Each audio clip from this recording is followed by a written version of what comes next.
So here's a quick demo of our game in its current state. So the player can run around and there's a test world where they can use different movement abilities. There's a obstacle course that requires them to use the different movement abilities.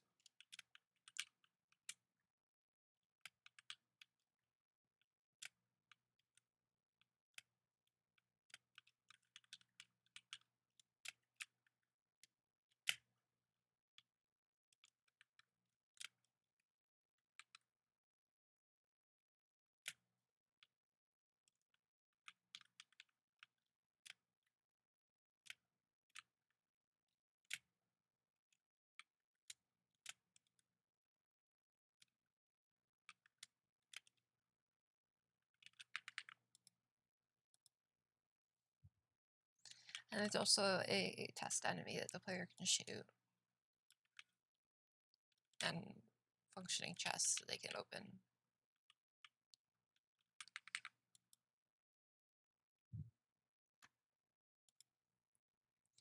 Looking at the iterative process, it kind of worked as, or by implementing some set of features and in the process learning new skills or different ways to approach problems. And then maybe I would learn or determine that there was a better way to approach something that I've already implemented. So I would go back and refactor or rework previous features to use a better approach. And then after implementing some set of features, I would try and get feedback to figure out what I can improve on before implementing the next set of features. In this case, it mostly just, for testing, mostly just involved getting my group members to, or group member to test it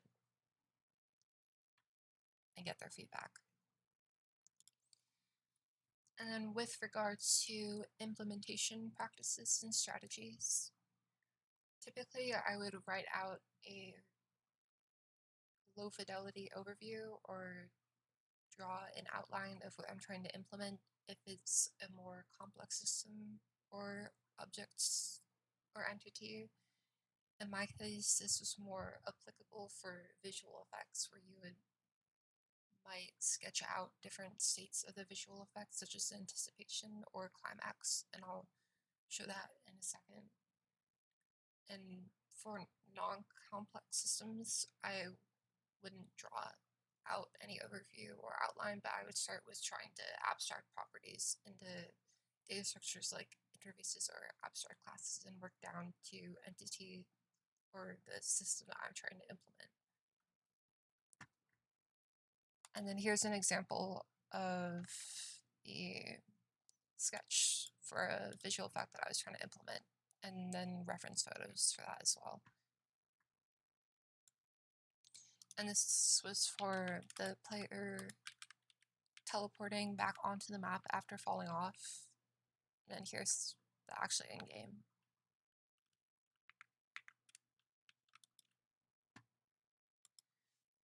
When looking at design decisions made to address challenges or unexpected outcomes, the biggest challenge was definitely just the large range of things that I had to learn while developing.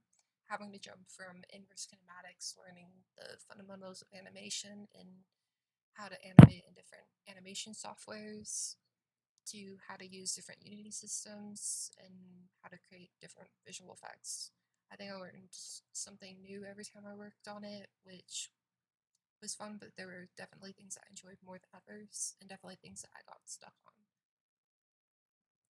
Animation was probably the biggest challenge that I tried to avoid by utilizing things that I had learned along the way, such as inverse kinematics and just the basic knowledge of animation through using or blending free animations. As for another design decision, I spent a significant portion of the time refactoring code. In the short term, for the capstone presentation, this likely wasn't the best decision, as it meant that I didn't get a lot of features that I could have potentially gotten done to help demonstrate a better showcase. For example, I had to focus on coding many of the systems and classes for the game, so I didn't get to work on as much as I would have liked the art side of things with general shaders or visual effects. But in the long term, I feel like this was the right decision as it improved my overall knowledge and understanding of Unity and its systems, data structures, and important concepts like polymorphism and inheritance that I'm more likely going to use in the future. And at the same time, I learned how to effectively utilize the AI assistants like Copilot and ChatGPT for code refactoring.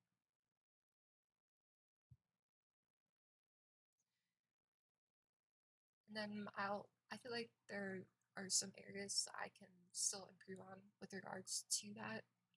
For example, I still don't feel like I know the best means to divide up runtime dynamic runtime or dynamic data and static data, but I still do feel like my understanding of that has significantly improved through working on this over the semester, which I think justifies the design choice. Another design decision was to use or focus on using the Unity event systems. It was one of the most emphasized concepts that I found while researching game design in Unity for larger games.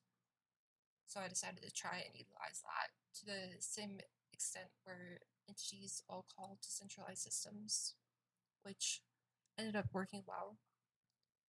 And I use those for managing the player and game, managing the UI, the damage events, so when the player or enemy takes damage, and visual effects, to name a few. As for future recommendations, I would mostly just say working on smaller game projects first for more experience in animation, modeling, and shaders or VFX, and also AI, as those are things that I feel I struggle with a bit that could be improved by or doing things on a smaller scale first.